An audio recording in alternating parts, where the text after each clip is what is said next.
Hello friends, welcome to the MARE Podcast. Before we get started, you can find our podcast on Spotify, Apple Podcasts and YouTube. Don't forget that you can find more about the MARE project at www.marehamburg.com, and you can support the project and this podcast through Patreon. All the links are in the description. Enjoy! Excellent. So, hi, my name is George and I'll be your host today, and we have with us Maurice. Hello, Maurice. Hello, nice to see you and hear you. Well, welcome to the podcast. It was very nice having you here. So Maurice, to come out forward, Maurice is a committee member of the MARE project, right? That's true, yeah, and been this for like 5 years now. So I'm happy that you guys are joining us now to take a bit of the load that we were carrying for the last years. But yeah, it's a fun project, and I'm so happy that now new stuff comes out of it.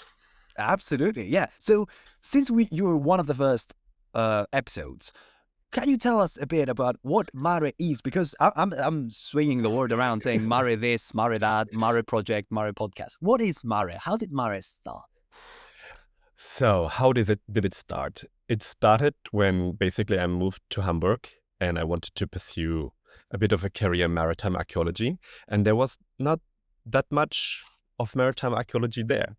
So I thought, well, if it's not there, I need to create these offers for myself.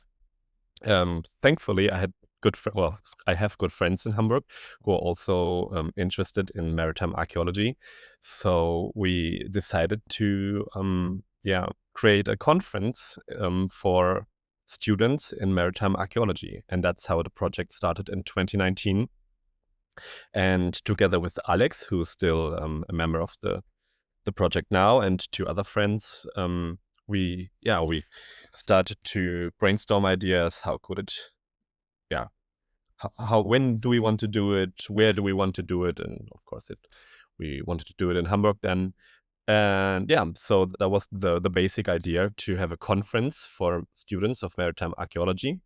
Unfortunately, the whole thing was planned for June of 2020, and I guess we can all remember what happened there. So we had to postpone the conference, and not only postpone it, but also do it virtually via Zoom. And first, of course, we were devastated because we put so much hard work into it. We had so many great opportunities from our university. We got funding from, for example, the Honor Frost Foundation.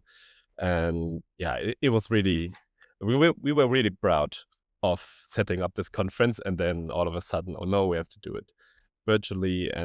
But that was a great but, because in the end it turned out so great, because online we could reach a far greater audience that we have never imagined.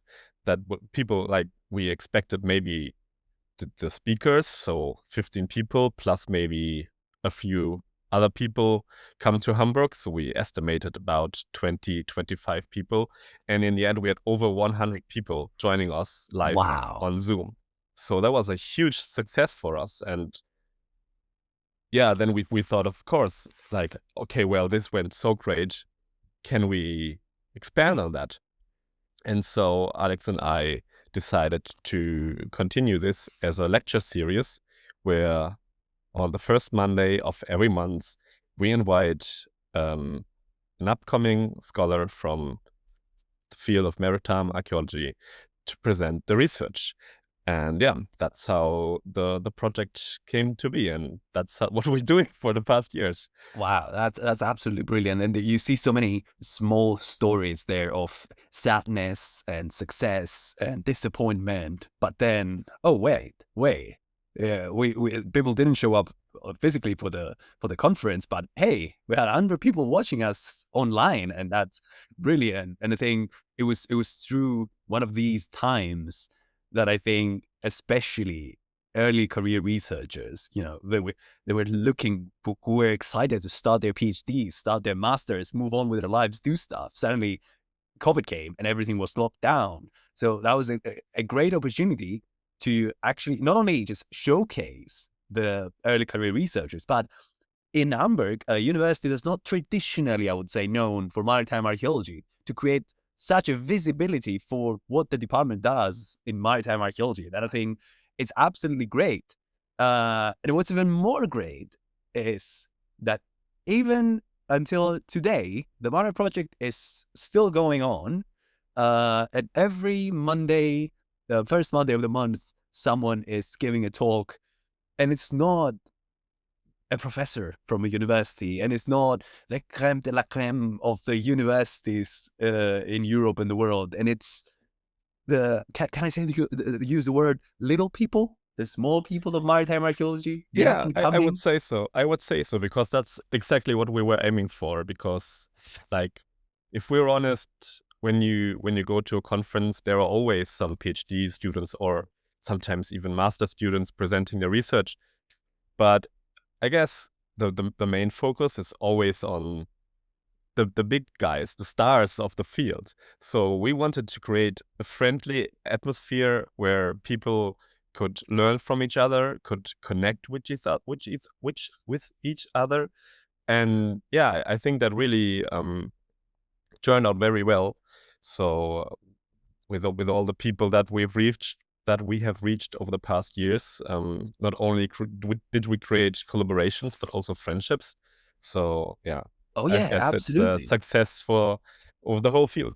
How many people do show up for these MARE lectures?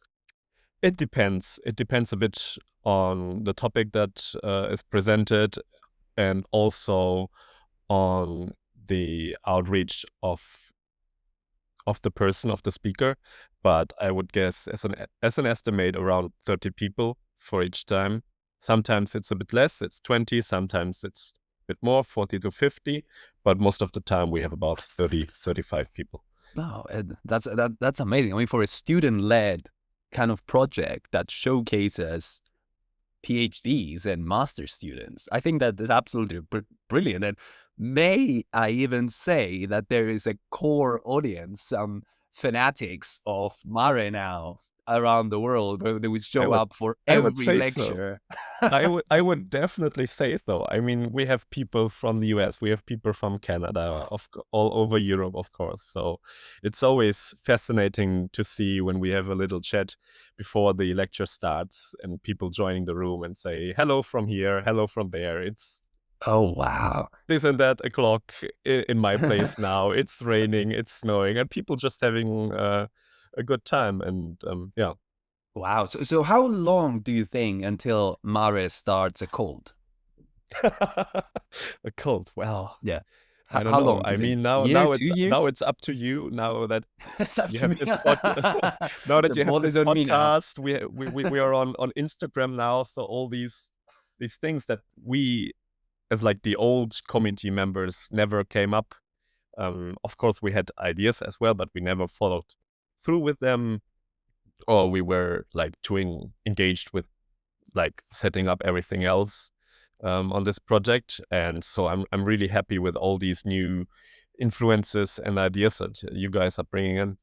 Oh yeah, absolutely. I mean, it's the most important. The important thing about having new ideas is that we came in and we found everything ready and laid out for us, and there was a template for everything. So I was like, okay, great, everything is. I can do this by the book, and then I can think about other things I want to do. So I think we should mention now that people who are interested in the MARE project can also sign up for the newsletter.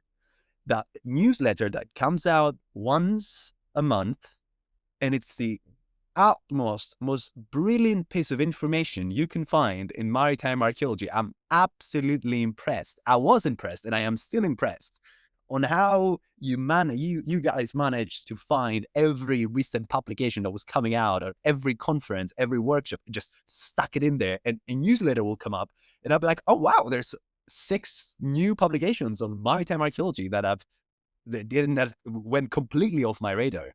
So I think that was one of the things that drew me into MARE in the first place. I mean, for me, and it's still going on, and it's great. Yeah, I think so as well. I mean, with the again here, that was a thing that Judith get from the Aix-Marseille University brought in when we asked her to join the project. She thought, well, maybe we need a bit more outreach. We need to use this huge list of emails that we have in a more clever way, because before that we always used to send out just the Zoom link for the next lecture. And then she said, hey guys, maybe we can make something here. We can create a newsletter that brings all this information that we gather out to the people, because at some universities you're more involved into maritime archaeology than in other universities. And so with the three of us, it was, of course, everybody has their own bubble on social media and in academia. So everything that we heard was just directly put into the newsletter, and everything that we've read directly into the newsletter. So yeah, Oh it yeah, was I just a mean, natural thing, I guess. yeah. For me now as well, I being in, let's say, academia for a couple of years now, I always get, in my institutional email, I get those emails from people from workshops and seminars and whatever. And now, you give it a read and be like, yeah, okay, well, let's move on. But now I see the emails, I'm like, oh, newsletter. Let's add it to the newsletter. It's amazing. And I feel it feels good to share, to add things and know that it will reach a lots and lots and hundreds of people really, and they will see it. So maybe you give someone a future or an opportunity that they were looking for just because you spend 5 minutes adding something to an email you're going to send, which is absolutely brilliant. But saying that, I think people can join the MARE lecture and contact MARE to learn and talk to MARE and do stuff with MARE and collaborate and everything. But I think let's move on and talk about you. So where are you from? Well, originally I'm from Cologne, and I always say that because I'm very proud of it. I'm a Kölsche Jung, as we say. But right now I'm based in Hamburg, which is in the north of Germany. And yeah, I'm pursuing my PhD here. Amazing. So where did you study? I imagine you did a bachelor's and a master's, and now you're in your PhD. Exactly. So Was that in Cologne? yes, I did my bachelor's in Cologne in archaeology of the Roman provinces and classical archaeology. And then I just had this feeling like, well, I would like to move on from this place. I would like to see new faces, new methods of archaeology, and I wanted to pursue something in maritime archaeology. So I went to Hamburg. And as I told before, at the beginning, there wasn't that much of maritime archaeology here, unfortunately. But again, I got really lucky because my supervisor, Professor Christoph Berns, he got the call for the professorship in Hamburg. So he moved from Bochum to Hamburg, and he brought with him the Miletus project. And Miletus is, of course, a very famous harbor city on the west coast of modern Turkey. So I got the chance to work on this project for a couple of years, and I also wrote my master thesis about the harbor infrastructures of Miletus. And yeah, now Oh, I'm okay. in my So PhD here in Hamburg. you moved to Hamburg not because of the professor, but it happens that the professor showed up in Hamburg, basically. Exactly. I Okay. just got So really lucky. but you liked maritime archaeology. How did you find out about maritime archaeology? Do you remember? Is it something that happened? Yeah, Is it? yeah. It was actually a seminar from my professor Heinzelmann in Cologne, and I don't remember the title of the whole seminar, but I had to give a presentation about harbor cities and the Levant, so ancient Tyre, Byblos, and you name them.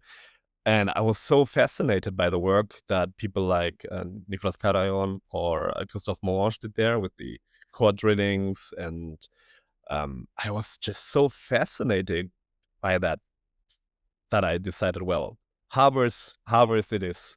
So, and ever since I'm pursuing this harbour thingy. Yeah. Okay. So there's two things here. First of all, I think there's a common theme among PhD students generally that when you ask them, so how did you end up here? they always start from a story from their bachelor years. And I think that paints a picture of how important some influences we have during our bachelor years, where maybe some people don't even take their studies that serious, where there's this little thing, it sounds very romantic, but there's this little thing that completely sparks something in you. You're like, okay, that's absolutely brilliant. And you said something about the work they're doing in core drillings. Do you mind explaining that? What are core drillings? So core drillings is an archaeological method, or not necessarily archaeological, but more geological, where they drill into the ground and they get a core. And this core, then on this core, you can see the sedimentation of the coastline if you do it on the coastline. So you can see, well, was this what is now ground? It might have been open sea. And you can see this development in the core drillings. So that's really fascinating how just by, they have chemical analysis, they have analysis of ceramics that they found, they have analysis of bones and everything. It just so many different types of research come together in these more or less tiny cores, and it's just amazing work, and super fascinated. Yeah, so you work in harbors, 4 harbors, right? Is it on Miletus and Tyre? My work Yeah, personally. your personal work. No, right now I'm focusing on harbor cities on the Iberian Peninsula. So I did a switch from the Eastern Mediterranean to the Western Mediterranean for my PhD. But this core drillings had a huge impact, of course, on the the research on Miletus, because Helmut Brückner, a really great specialist from the University of Cologne, he conducted many core drillings in Miletus to see how, because nowadays Miletus is completely surrounded by earth, and the shoreline is like 8 kilometers away.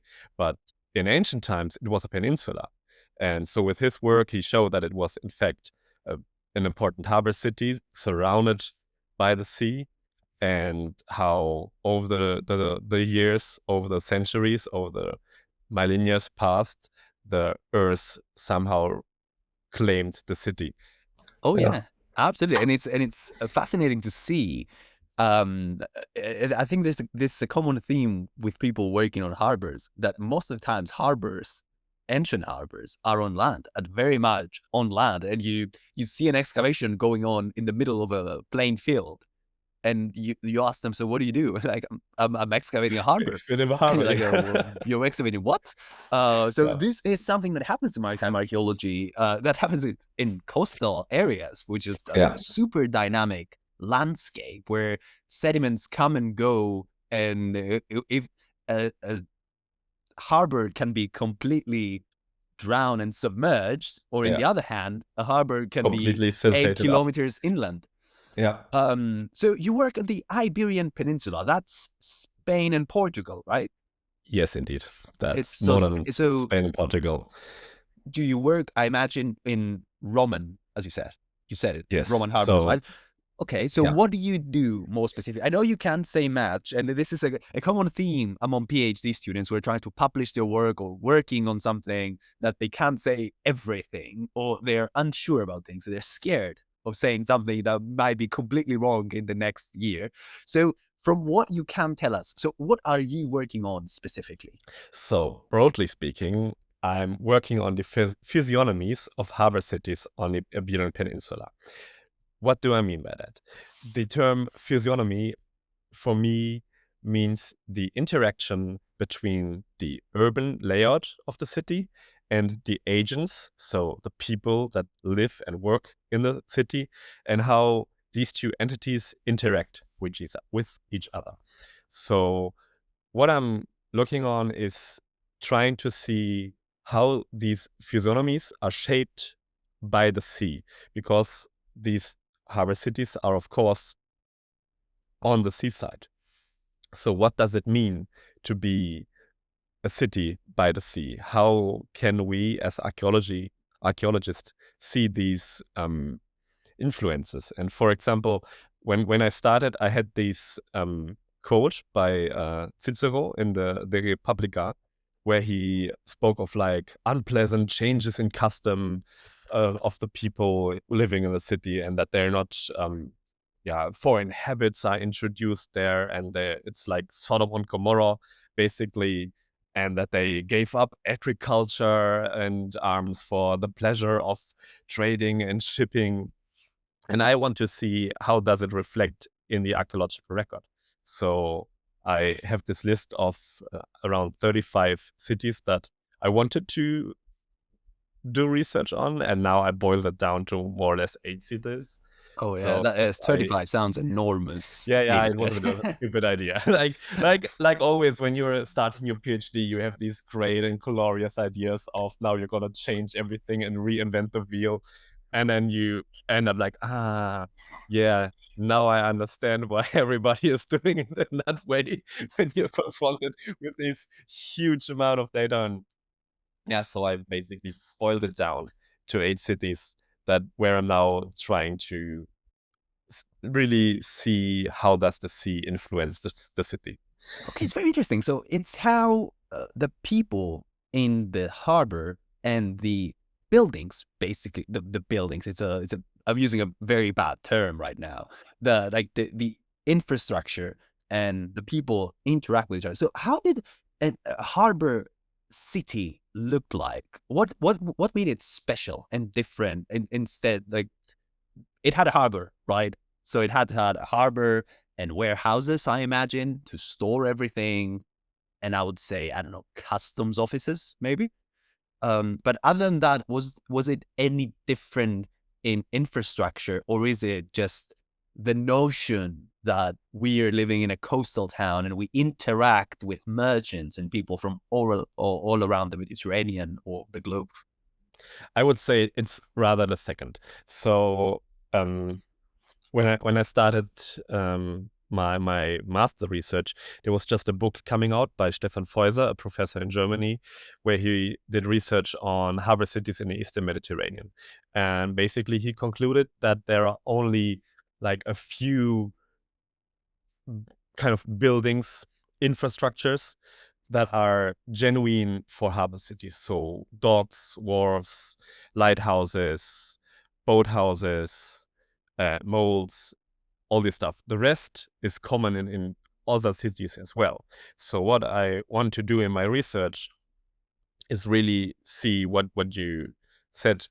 What is this notion of living in a harbor city? Is there like how did the cityscape basically look like? What were the people seeing when they came with the boat to the sea? Was the sea used to project a certain city image, or was it just not like that?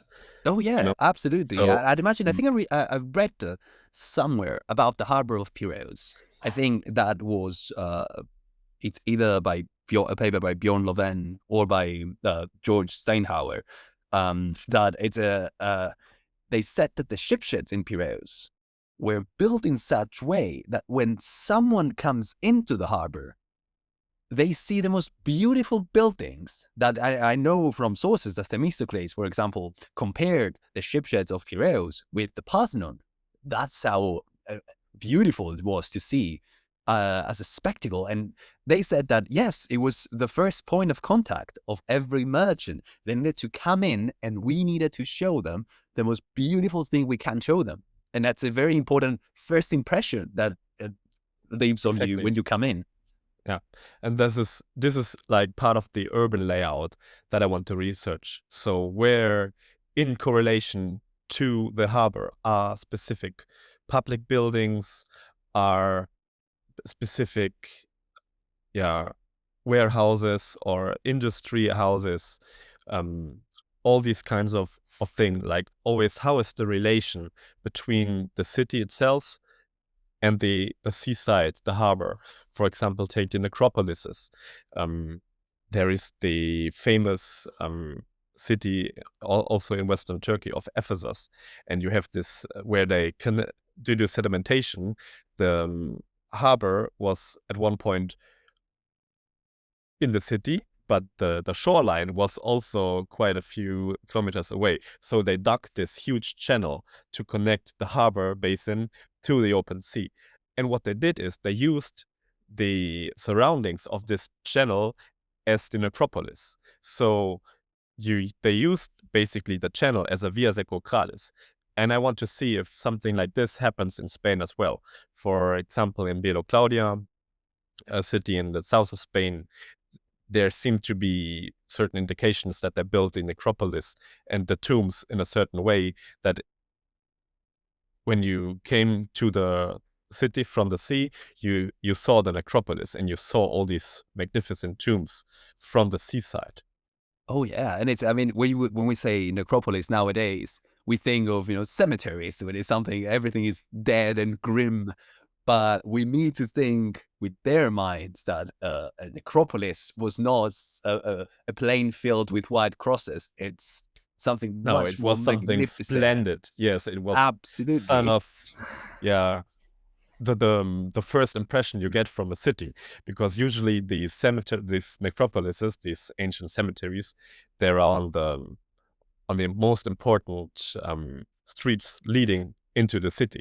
So that's what I want to see, if there are certain necropolises that use the same effect, like to give a first impression into the city when you come from the sea. So there were no little crosses or something, but like amazing huge tombs where the people want to reflect themselves and their social status onto the people that arrived into the city. And yeah.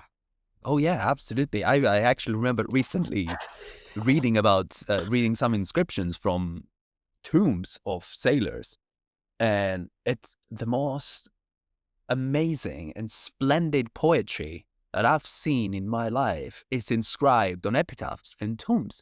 And you would say, why would they do that? It's because they saw that quite often and they needed to impress the people that saw that as well. And I mean, I'm not sure about the Latin epigraphy, but talking about Greek epigraphy, we find lots of inscriptions that talk to the person, the audience, basically, the person seeing the tomb directly, and they say, "You that walk by my grave, think of me as blah blah blah, or I did know that I did this and this and this, and I benefited the city," or something like that, which is brilliant to see because they expected people to visit and see.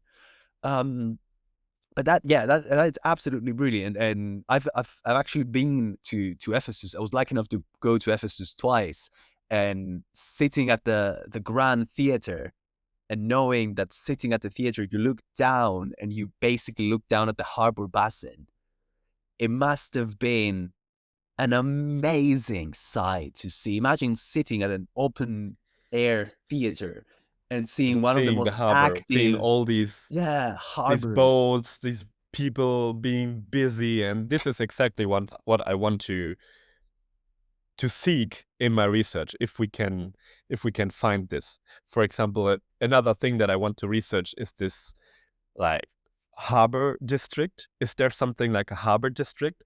Because many times this is just a term that is kind of loosely thrown around. There's a barrio portuario or barrio industrial in all these cities, and I want to really go see if there is really something like a harbor district. That I'm right now kind of at the beginning of this part of my research, so I'm really curious how it will turn out, because there is so many people are using this term, and I want to base it on kind of a scientific foundation to really see what does it confine of, like, what is really the definition of a harbor district. So with this, of course, when I might be able to do this, then we can use it in other places around the Mediterranean as well, to see, okay, what is really a harbor district. Oh yeah, that is. You mentioned another big problem in archaeology, which is factoids. which is a fact that we repeat so often that it becomes true. It gets a mind and a life of its own. And because someone wrote something once and we repeat it so many times. And it sounds intriguing. Like, of course, a harbor has a harbor district. I mean, I live in Hamburg. Of course, we have St. Pauli. We have like more or less the most famous harbor district. And when you go to other coastal cities, harbor cities as well, you will find this harbor districts, and these kind of are such an important part of the fabric of a city that I want to see if we can find this in antiquity as well. Because of course, antique cities did not necessarily work the same way that modern cities do. So I want to see how does this kind of modern thought of this harbor district work in antiquity. Oh yeah, absolutely. But the good thing about what you're doing is that it's, even though harbor cities would not necessarily work the same, I mean, ancient and modern, the human mind and the human psyche, on the other hand, they would be pretty much similar into how they perceived the maritime environment and how they perceive themselves as being citizens of a maritime-oriented city or something Totally. similar. Another fancy word I can think of. Just take this quote by Cicero that I mentioned, how like there's this change of customs and it's really no good to be in a harbor city. It's basically what we think of when we think of St. Pauli nowadays, which is a red light district more or less, and morals aren't that high. So yeah, that's exactly what I want to see in my research, because when you go around the Mediterranean, when you go to Marseille, to Barcelona, to Nice, then you have this feeling you are in a harbor city. You just know it by the way the city feels.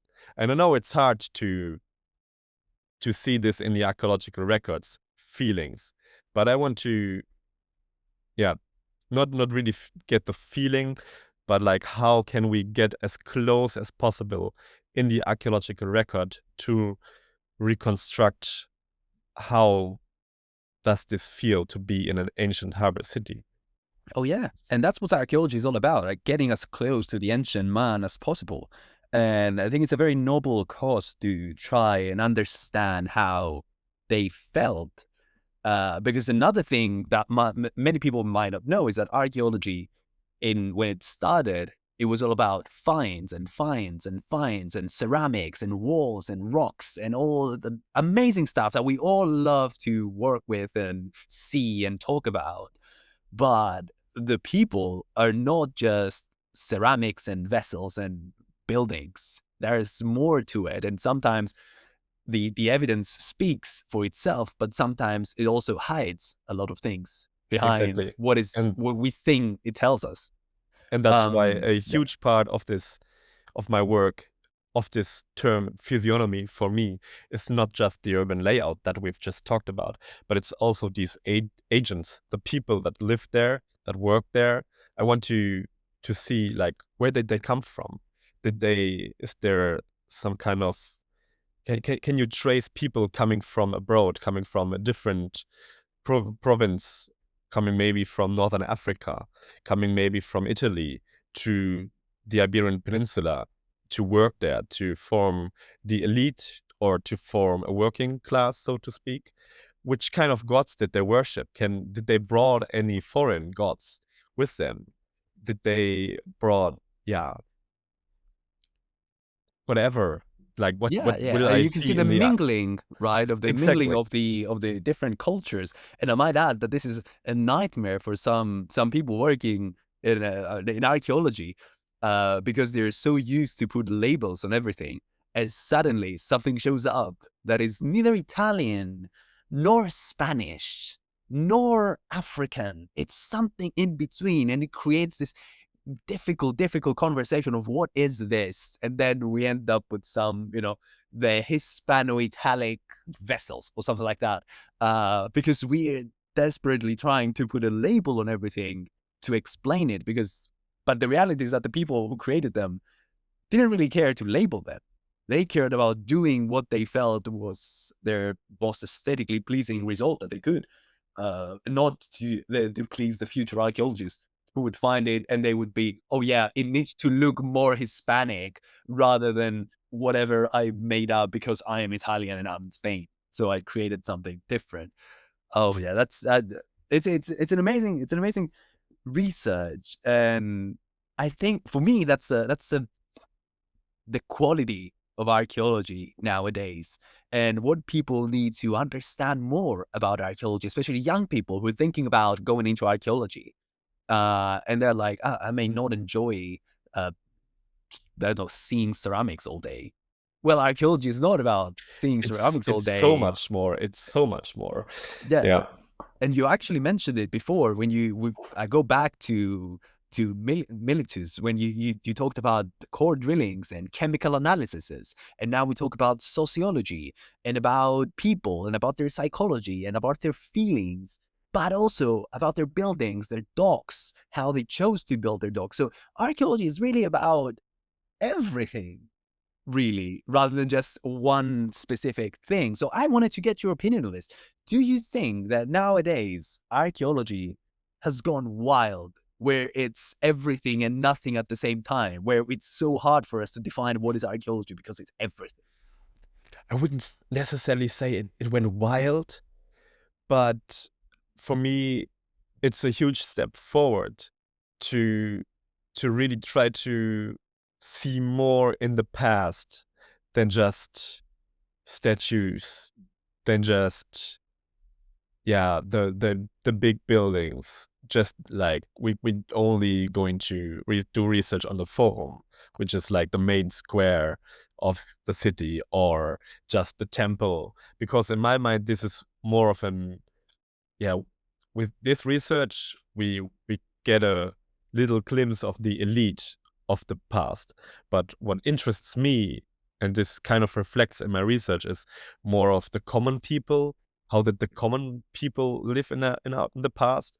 How did they face problems? How did they came up with solutions?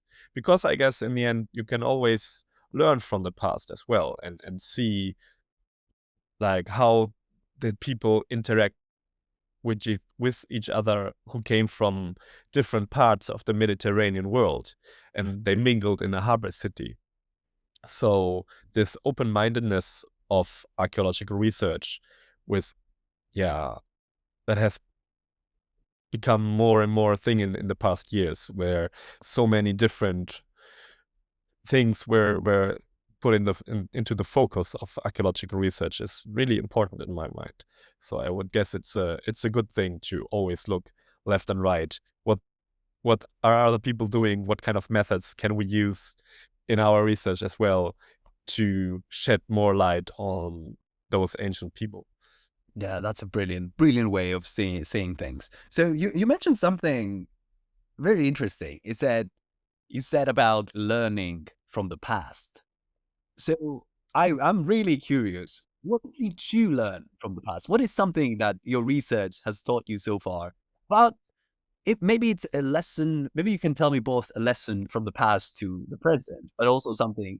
How does researching archaeology and doing a PhD changed you as a person? I would say it didn't really change me that much, as I was always really interested in the past. So I think it's just still really relevant to consider our past and to value our past, to not just always go forward, go forward, go forward, but sometimes just reflect of how did people in the past face their problems. Because people nowadays we are facing many problems as well, like climate change and stuff like that. And kind of this applies to the past as well. When I mentioned Miletus and the sedimentation of the Gulf that surrounded Miletus in the past, and not all of a sudden, of course, it was a ongoing process, but the at one point Miletus was cut off from the sea. It ceased to be a harbor city, and it in the end ceased to exist, more or less. Same with Ephesus. So these problems that people in the past were dealing with, they also can be applied on today. And we can learn from this. Like, if we don't work with the environment, then the environment will deal with us eventually. I would say that's a lesson that I've learned from the research on these harbor cities, that nature is so nimble, so delicate, that if you don't interact with the nature in a good way, it will come back to you, and you can see it. You can see it on the harbor cities, and yeah, I mean, those are of course big topics, but for me, this has always been some kind of driving factor to see how can we learn from this, and how can we as archaeologists maybe showcase these examples to our generation Oh, and see, yeah. And you have to think that the people living in Miletus or Ephesus, when the harbor cities were at their peak, and you told them, you know what, in 500 years, this will not even be a harbor anymore, they will tell you, absolutely no way this will happen. Look at my beautiful city full of buildings and money and people. We have everything. We will never perish. And here we are standing today talking about ancient ruins of a lost harbor that's 8 kilometers inland. And I think most of the times nowadays, we feel invincible. We feel like nothing can touch us, nothing can break us. But as you say, you can't play with nature. Yeah, absolutely. Oh, that's actually a very good thing. I hope people listen to you more and do more about the environment. And even if it's through harbor cities, I mean, yeah, that's so important. So talking about the future, where do you see yourself going after the PhD? Because I feel like a PhD is a big commitment, right? It creates, in quotations, it creates a path for you in life. Where I've heard many people say that, oh yes, I did a PhD and now I'm overqualified for 60% of the jobs out there, and the other 40% jobs are so full of people that I'm never going to get them. So how do you see yourself progressing? And do you want to stay in the field? Do you want to leave the field? yes, I would absolutely love to stay in the field. I mean, I have dedicated so many years of my life to it, and I would say I'm still quite passionate about it. Of course, I have to be honest, this PhD period is way harder than I expected it to be. Like, when you come out of the university with your master degree in your pocket and you say, now I'm gonna conquer the world, and you have these great ideas of how to reinvent the wheel with your studies on harbor cities in the Iberian Peninsula, and then you get a crash shock and see, well, it's not as easy as you thought it might be.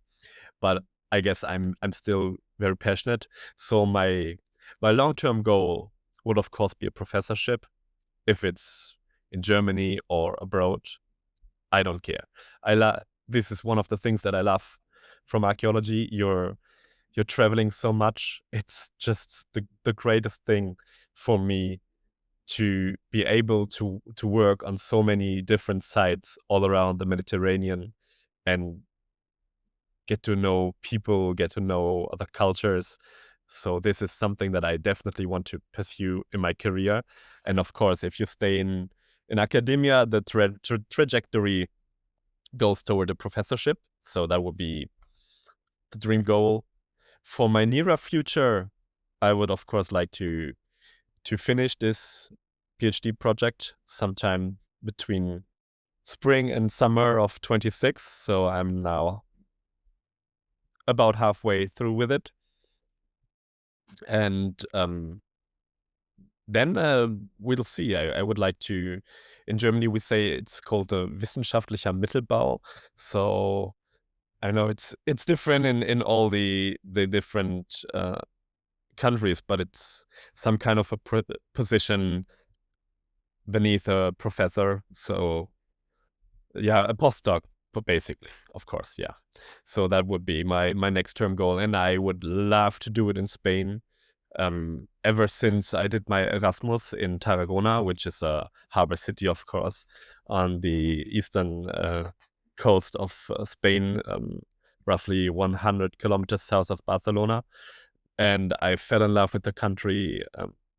I love staying there, and that's one of the reasons why I started my PhD on this topic of the Iberian Peninsula. I would like to work, for example, for the German Archaeological Institute, which has a branch in Madrid, a department, and I used to work there 2 years ago, and I had a great time in Madrid. So that would definitely be something that I would be keen on on doing. All right, that sounds like you have a lot of plans, and that's good that you have not lots of plans, but mostly concrete plans that you know are doable and you know what they look like. That's very important. And it's not surprising that you want to move to Spain, considering that you're working on Spanish harbor cities. And I think you believe it's true what they say that when you research something, you completely fall in love with it and it's perfect in every aspect. Yeah, totally. I can sign that. Uh, It was actually like when I, after I finished my master's and me and my supervisor were thinking about, okay, I want to do this PhD thingy, but what might be an appropriate topic? And of course, the first thought was myelitis, but due to political reasons and everything, I decided I would rather not continue my studies in Turkey. So my supervisor brought up, well, you've been to Spain for your Erasmus. How about something there? And I was like, sure thing. Let's get going. Absolutely. Yeah, And I and that's how it mean, came up. Militis, I mean, so many people have worked on Militis, but not that many, I would imagine, on Spanish towns. So, Well, well, yeah, not. Or am I that was completely ignorant? not completely ignorant, but I think that was from my experience as an outsider to Spanish academia. That's where I saw an opportunity for me, because there has been done so much really, really good research on these harbor cities. But what I thought was that this research was all not yeah, but base let me phrase this right Oh, yeah, so I yeah. don't Take get into time, take trouble. time, no worries. Like, the research is mostly based on the city themselves. So there was no overarching comparison between them. And that was where I saw the opportunity, because the research has been done on so many cities and the research is really good. So that I now, like an umbrella, can grab all this information and put it together to seek these things that I talked about before, this physiognomy, to get more a more general idea about a harbor city, and not just a concrete one, but more overall thinking. Oh, yeah. That sounds spectacular. So do you speak Spanish? Yes. Ooh, so you do.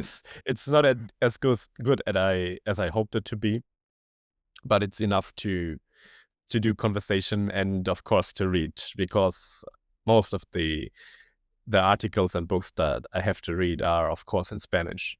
And maybe that's part of the reason why you have not heard that much about the brilliant research that has been conducted in Spain, because it's mostly published in Spanish and there's really not that much written in English or in any other language.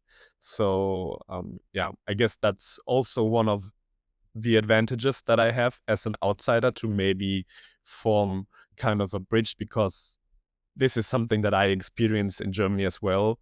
The archaeology in Spain is so great. There are so many interesting things to see. There's so much great research being done, and nobody outside of Spain knows about it. And I might be one of, I mean, of course, I'm not the first one, and I won't be the last German to do it. But I guess every little step counts to make it broader. And for example, using this podcast now to inform people about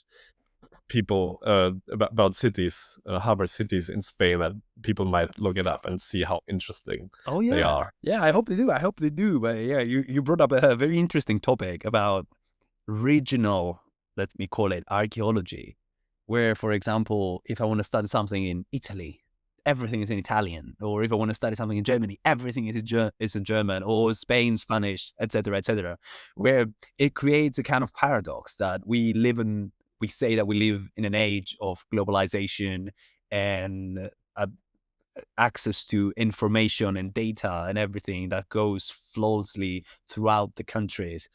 But at the same time, I'm wondering of, oh, how many languages should I know to be able to do archaeology wherever I want? Of course, I won't say, just grab the articles, stick it on Google Translate, figure it. You're an archaeologist, you'll figure out where it's wrong and where it's right. And I guess that's one way of doing it.